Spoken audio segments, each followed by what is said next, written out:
इस पार्ट में हम कक्षा 4 और 5 के लिए प्रॉपर फ्रैक्शंस, इम्प्रॉपर फ्रैक्शंस और मिक्स्ड फ्रैक्शंस की बात करेंगे। फ्रैक्शन यहाँ पर जो होता है हमारे पास में पी अपॉन क्यू की फॉर्म में होता है और ये होता है पी न्यूमरेटर, क्यू होता है डिनोमिनेटर। शायद इतनी बात तो आपको बिल्कुल सही लेवल पर क्लियर होगी। अब मैं अगर प्रॉपर फ्रैक्शन की बात करूँ तो पी अपॉन क्यू की फॉर्म में होता है, क्योंकि अगर हम यहाँ पर चीज़ें देखें 2/5, 3/7, 8/9, 10/13, 16/19। अगर मैं इन एग्जाम्पल्स को देखूं तो मैं एक चीज़ का पता यहाँ पर कर सकता हूँ, क्या कि यहाँ पे जो डिनोमिनेटर है वो न्यूमरेटर से बड़ा है, यानी q जो है वो किससे बड़ा है, p से। जब भी q बड़ा होगा p से तो वो प्रॉपर फ्रैक्शन होगा। क्या होगा, प्रॉपर फ्रैक्शन। जबकि अगर मैं इम्प्रॉपर फ्रैक्शन की बात करूं, इम्प्रॉपर फ्रैक्शंस की बात करूं मैं, उस केस में ऐसे 3/2, 6/5, 8/3, 9/2, 8/5, ये क्या है बेटा, सारे इम्प्रॉपर फ्रैक्शंस है। और यहाँ पे मुझे पता चलता है क्या, यहाँ पे मुझे ये पता चल रहा है कि जो P है, जो P है, ठीक है, ये जो Q है वो किससे छोटा है, P से। ठीक है, जो कि Q है वो छोटा है P से, एंड दैट इज वाई ये क्या है, इम्प्रॉपर फ्रैक्शंस है। इसको बहुत अच्छे तरीके से ध्यान देना। प्रॉपर फ्रैक्शंस में जो Q है वो बड़ा होगा, इम्प्रॉपर फ्रैक्शंस में Q छोटा होगा। ठीक है, इतनी बात क्लियर है।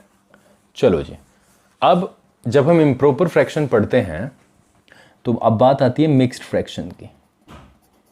मिक्स्ड फ्रैक्शन, क्योंकि प्रॉपर फ्रैक्शन तो बिल्कुल ठीक है, लेकिन मिक्स्ड फ्रैक्शन में क्या होगा, मिक्स्ड फ्रैक्शन क्या होगा, जब इम्प्रॉपर फ्रैक्शन हम देखते हैं 5/2, ये हमने देखा फ्रैक्शन 5/2। ठीक है, तो अगर मैं एक चीज करूं, 5/2 को भी ना लूं, अगर मैं यहां पर देखूं 2 कोशेंट 1/2, ये है हमारा इम्प्रॉपर फ्रैक्शन। दूसरा ले लेता हूं, इसको मैं बंद करता हूं अभी। दूसरा ले लेता हूं 4 कोशेंट 1/5। ये बनाने का दोनों का तरीका देख लेना। देखो दो यहां पर क्या है, दो यहां पर जो दो है, अगर मैं बात करूं इस 2 की और इस 4 की, ये क्या होते हैं, integral part. Integral part, integral part का यहां पे 2 और यहां पे इंटीग्रल पार्ट के पार्ट क्या है,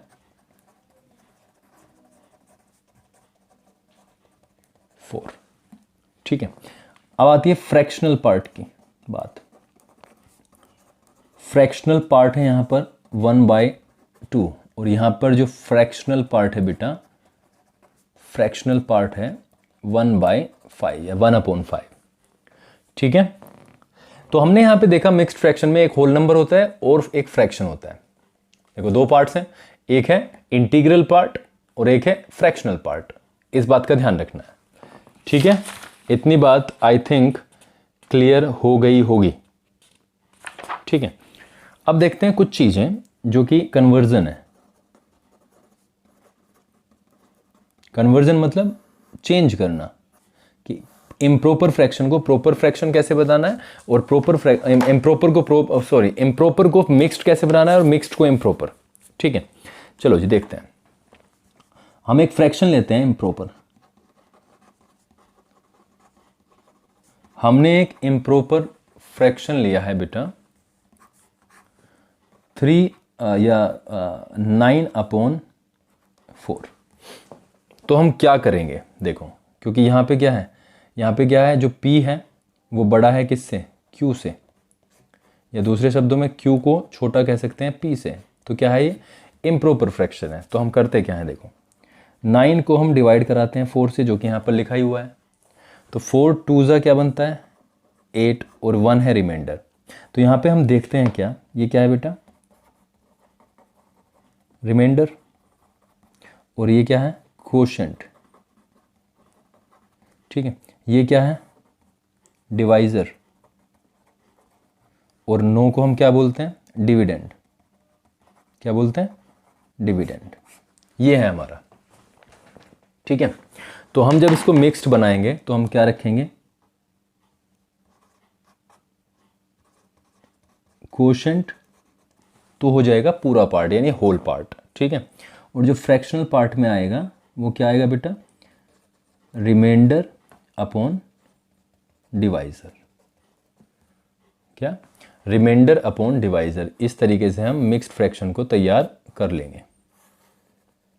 तो अगर मैं 9/4 की बात करता हूं तो देखो कोशेंट कितना है? 2।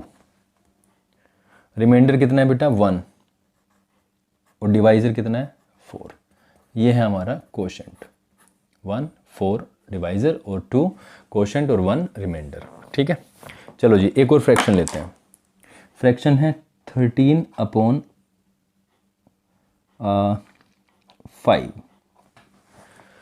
ये भी क्या इम्प्रॉपर है, तो हम रफ नोटबुक पे यहाँ पे काम करते हैं। 13 को डिवाइड कराते हैं 5 से। 5 2 ज़ा 10, रिमाइंडर 3। तो यहाँ पे इंटीग्रल पार्ट क्या आया? 2 यानी कोशेंट 2 और 3 रिमाइंडर 3/5। ये इस तरीके से होगा। आई होप इतनी बातें क्लियर आपके हो गई होंगी, ठीक है। इतनी बातें आपके क्लियर हो गई होंगी। अब एक चीज़ और देख के चलते हैं यहाँ पे कि मिक्स्ड को इम्प्रॉपर कैसे बनाना है। Mixed fraction to improper fraction. मैंने आपको मिक्स्ड दे दिया 5 कोशेंट 3/2। 5 कोशेंट 3/2। तो कैसे करूंगा? तो क्या करूंगा बेटा? कोशेंट इनटू डिवाइजर, ठीक है। कोशेंट पूरा लिख देता हूं, QUOTIENT। Quotient into divisor plus quotient into divisor plus reminder,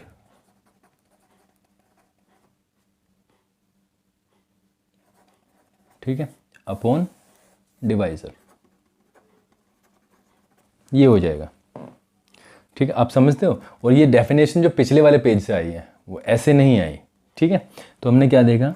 quotient कितना है इसका? 5, इंटीग्रल पार्ट है, इनटू डिवाइजर कितना है? 2 और प्लस रिमाइंडर है 3 और नीचे डिवाइजर क्या आएगा? 2। तो ये आ जाएगा 5 2 ज़ा 10 प्लस 3/2 यानी 13/2। 13/2। एक तो ये हो गया आपका। चलो जी एक और लेने का ट्राई करते हैं। 7 कोशेंट 3/4। ये है हमारे पास में। तो सिंपल देखो क्या होगा? 7 इंटू डिवाइजर 4 की तो मल्टीप्लिकेशन हो जाएगी, प्लस 3 हो जाएगा रिमाइंडर और नीचे डिवाइजर क्या है? 4। 7 4 सा 28 प्लस 3/4।